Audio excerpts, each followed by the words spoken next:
Welcome back to Anime Flashpoint, the place where we rewrite universes and explore the craziest anime crossovers ever imagined. Today's episode is darker than anything we've ever done before. What if Naruto Uzumaki found the Death Note? Imagine a night where destiny bends in silence. As Naruto steals the scroll of seals, another object falls through the sky, a black notebook with silver letters glowing faintly, reading Death Note. Wondering if it's some prank, Naruto flips through the rules, laughs, and jokingly writes the name of a random rogue ninja from a wanted poster, but 10 minutes later that ninja mysteriously collapses miles away. Before Naruto can process anything, a massive shadow looms behind him, Ryuk, the Shinigami, smiling with terrifying delight, causing Naruto to faint instantly. When Naruto wakes up, shaking, Ryuk explains that the notebook can kill anyone whose name is written in it. Naruto struggles to accept this until Mizuki betrays Iruka, and in desperation Naruto writes Mizuki's name. Moments later, Mizuki dies, Iruka is saved, and Naruto realizes the terrifying truth.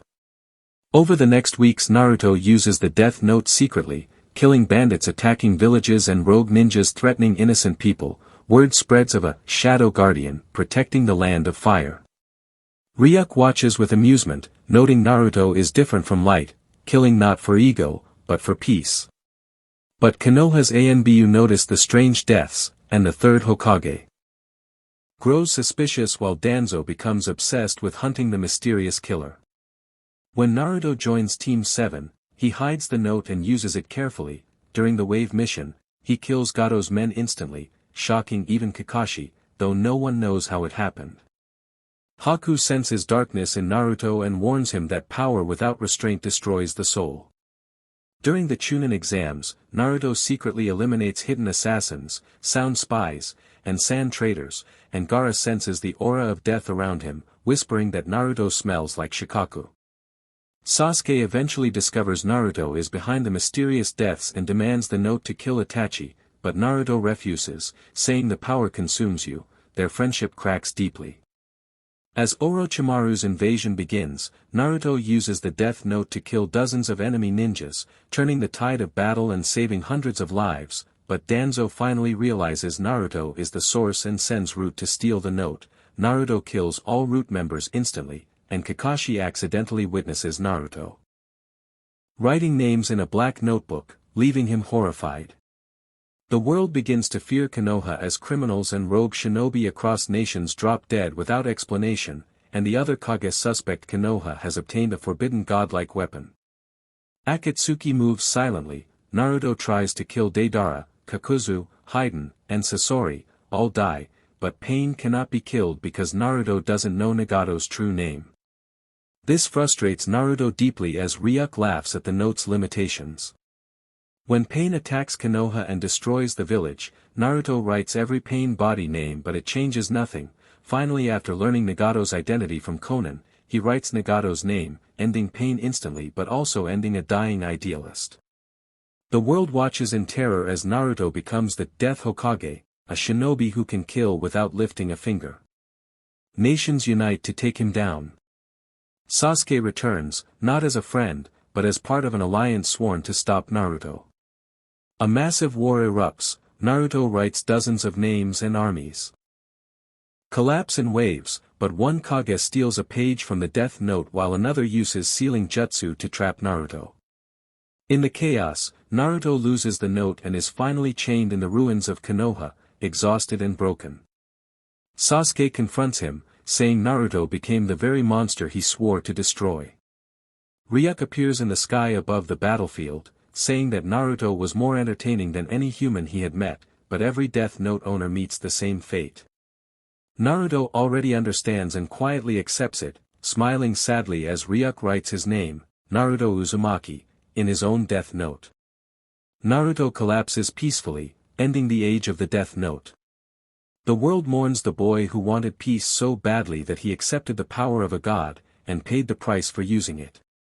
And thus ends the legend of the Death Hokage, a savior, a monster, a guardian, a god, and ultimately, a boy who carried too much darkness for one heart to bear. But death was never the end for someone like Naruto. As his body lay still, something impossible happened. Kurama's chakra flickered violently inside the void between life and death. Kurama roared at the Shinigami realm surrounding Naruto, refusing to let the boy who endured so much simply fade away. Ryuk, amused, watched the Kyuubi's massive chakra swirl around Naruto's soul like a blazing storm. Even in death, you struggle, Ryuk said with a grin. Naruto's spirit hovered uncertainly, torn between the grip of the Death Note and Kurama's desperate resistance. Meanwhile in the living world, chaos spread. With Naruto gone, the balance of power shattered. The five nations, having defeated him, expected peace, but instead rogue factions, missing Nin who once feared Naruto, resurfaced with brutal ambitions. Crime exploded.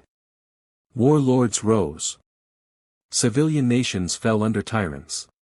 It became painfully clear that the peace Naruto created with the Death Note had been artificial, but it had been real enough to keep the world stable. Sasuke realized this first. Standing before Naruto's silent body, he whispered, "You created peace, not with fear, but with your sacrifice." Guilt consumed him. For the first time, Sasuke understood the weight Naruto carried alone. Sakura, devastated, begged the Hokage to revive him, but without the Death Note rules being broken, Naruto could never return to the human world, unless an impossible miracle occurred. And that miracle came in the form of an ancient forbidden ritual known only to an extinct clan, the Izanami of Souls, a technique capable of forcing a spirit trapped in a supernatural realm back into its body, but the cost was enormous. It demanded the life force of the caster and centuries of chakra. Sasuke searched ancient ruins, fought surviving remnants of the Uchiha archives, and risked his sanity to uncover the technique. During this time, the Akatsuki remnants reorganized under a new leader, Kabuto, who discovered a stolen page of the Death Note and began experimenting with it, trying to recreate its power through forbidden science. The world plunged into darkness again, but this time without Naruto's invisible hand protecting the innocent. Sasuke finally found the ritual and performed it, his eyes bleeding as he poured his remaining Uchiha lineage into the spell. Deep inside the void, Kurama grabbed Naruto's fading soul, roaring that their story wasn't over. Ryuk watched, visibly surprised, as the realm around Naruto cracked like glass. "You humans, always breaking the rules," Ryuk laughed as a blinding light ripped Naruto's spirit back to the mortal world. Naruto's body breathed again. His eyes opened. But the moment he returned, Naruto sensed a catastrophic shift. The Death Note wasn't gone. Ryuk had left behind something, a second notebook, identical to the first, lying next to Naruto's body. Naruto stared at it, terrified. He whispered, "No. I don't want this power anymore," but the notebook opened on its own, pages fluttering violently as if possessed. On the first page, written by Ryuk himself, were the words, "This time, you don't choose the note. The note chooses you." Realizing the world was again falling into chaos, and that Kabuto had gained access to a stolen page, Naruto accepted his fate, not as a god, not as a killer, but as a boy who would fix the darkness he accidentally created. He rose, with Kurama's chakra burning like the sun, and walked into a world that was now more dangerous than ever. Nations trembled when they learned Naruto lived again. Kabuto panicked, accelerating his experiments and creating monstrous hybrids powered by names written on the stolen page. Sasuke, exhausted and blinded from the ritual, begged Naruto to finish what they started, to free the world from the Death Note forever. And so began Naruto's final journey, not as the Death Hokage, not as a weapon, but as a human who wanted to undo the curse of a god. He infiltrated Kabuto's hidden labs, fought armies of artificial shinobi, burned pages filled with stolen names, and destroyed every trace of Kabuto's experiments. But Kabuto's final weapon emerged, a mindless monster created by writing hundreds of names into one body, a creature with the combined hatred of every shinobi who had ever died unfairly. Naruto faced it alone in a battlefield of ash and lightning. The fight shook entire nations. At the peak of the battle, Naruto realized the truth: the Death Note does not create justice, it creates imbalance. And so, with the last of Kurama's full power and his own unwavering will, Naruto tore open the boundary between worlds and threw both death notes back into the Shinigami realm, refusing to let their curse touch humanity again. Ryuk appeared one final time, clapping slowly. You won against a god's rules. No human has ever done that. Naruto, exhausted, smiled weakly. I'm not a god. I'm just Naruto. With the notes gone, peace slowly returned, real peace, not fear-driven silence. Sasuke regained hope. Sakura healed the broken. The world rebuilt itself honestly. And Naruto, finally free of destiny's chains, walked forward as the boy who faced death twice, and won not by killing, but by refusing to let darkness rule the world he loved. And thus, the legend of Naruto became something far greater than the Death Hokage. He became the shinobi who defeated death itself, and gave the ninja world a second chance. After Naruto destroyed both death notes and threw them back into the Shinigami realm, he believed the curse was over, but destiny was not done with him yet. The act of returning 2 forbidden notebooks at once ruptured something deep inside the Shinigami world, and that rupture birthed a new anomaly, an unstable, corrupted fragment of a death note that wasn't fully destroyed nor fully bound to any Shinigami. This fragment slipped back into the human world like a silent shadow, drifting across dimensions until it found its way into the hands of a forgotten orphan in the land of rain, a boy named Ren, who grew up in war, loss, and despair, making him the perfect vessel for darkness. Meanwhile, Naruto, now living peacefully in Konoha, spent his days rebuilding villages, teaching new academy students, and restoring bonds fractured by years of fear and violence. Even Sasuke slowly regained sight in one eye, a single Sharingan glowing with new wisdom instead of vengeance. But the world that had begun to heal mysteriously started collapsing again. Minor nations were falling under the control of invisible killers, rulers were dying within locked rooms, and entire squads vanished without leaving bodies behind. Rumors spread of a new, shadow god far worse than Kira or the Death Hokage. Naruto first ignored these whispers, wanting to believe peace would last, but when a series of deaths occurred inside Konoha itself, with several joined dying of heart failure at the exact same time, Naruto felt a cold familiarity that made his blood freeze. He visited the Hokage monument at night, and for the first time in years, Ryuk appeared again, not mocking or grinning but curious and almost excited. Something slipped through when you threw those notes away, Ryuk admitted, a child who now possesses a fragment not bound by rules, you know. Naruto's heart sank. A death note without rules was a nightmare, an artifact of death that could evolve, change, and grow depending on its user's emotions. Sasuke joined Naruto, insisting they confront whoever wielded this new power before the world fell into deeper chaos. Their investigation led them across nations, through burning villages, through underground black markets trading in forbidden jutsu, through devastated lands where hundreds died without a trace, and eventually they discovered patterns pointing toward the land of rain. Meanwhile, Ren, the orphan, learned to use the death fragment in terrifying ways. It did not need full names, only intent. It could ignore time limits, it could even revive corpses temporarily to gather information. Ren grew to believe he was chosen by destiny to cleanse the world of corruption and war, and unlike Naruto, he embraced the role joyfully. The fragment bonded with his anger and grief, evolving into something closer to a sentient being, an object with a conscience twisted by Ren's suffering. When Naruto and Sasuke finally reached the land of rain, they found a country under absolute silence, its streets empty, its people living in fear of unseen judgment. Ren confronted Naruto. Not with rage, but with admiration, calling him the predecessor, thanking Naruto for proving that peace could be created with fear. Naruto tried desperately to explain that his earlier path was wrong, that the Death Note only creates the illusion of peace, but Ren believed Naruto was lying to himself.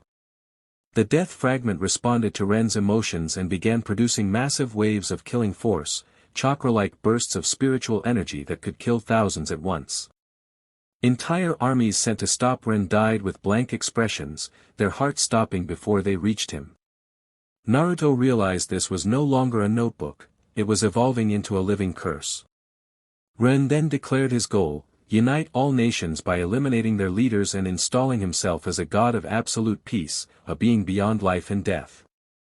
As Ren advanced toward Konoha with an army of resurrected shinobi, phantom-like creatures controlled by the fragment, Naruto and Sasuke assembled every ally they had: Sakura, Kakashi, Gaara, Killer Bee, Shikamaru, Hinata, and even retired legends like Tsunade.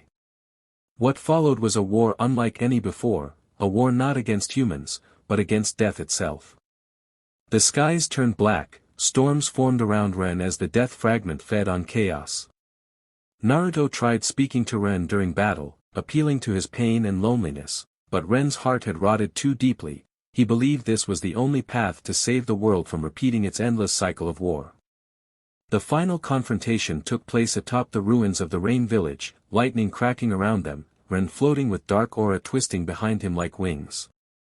Sasuke used a forbidden ocular technique, sacrificing the last of his sight to sever Ren's spiritual link to the fragment, but even blind, Sasuke stood beside Naruto, refusing to fall.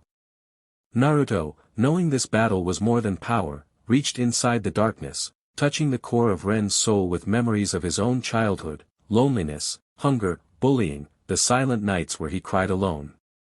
Naruto's honesty cracked Ren's resolve, allowing the death fragment to lose its grip briefly, and in that moment Naruto reached out his hand. But the fragment, sensing its end, unleashed its full hatred, trying to kill Naruto by force. Kurama roared inside Naruto's spirit, lending his final strength as Naruto grabbed the fragment physically, something no human had ever done, and tore it away from Ren. The fragment screamed like a living creature as Naruto crushed it, breaking the last remaining piece of forbidden Shinigami power in the mortal world. Ren collapsed, unconscious, freed from the curse, while the skies slowly cleared for the first time in decades. But the cost was unimaginable. Kurama vanished completely, sacrificing himself to protect Naruto one final time, leaving Naruto truly human, with no bijou inside him. Sasuke, now fully blind, placed a hand on Naruto's shoulder, saying he could see more clearly than ever. With the death fragment destroyed, peace returned slowly, not by fear, not by force, but because humanity finally understood the price of using godlike power. Ren was taken in, raised as a normal child under watch, guided by the same kindness Naruto once received. Naruto lived the rest of his life teaching future generations about true peace, not born from killing, but from empathy. And the legend of the boy who defeated death 3 times became a story told for centuries, a story not of a god, but of a human heart strong enough to reject the darkest power ever created.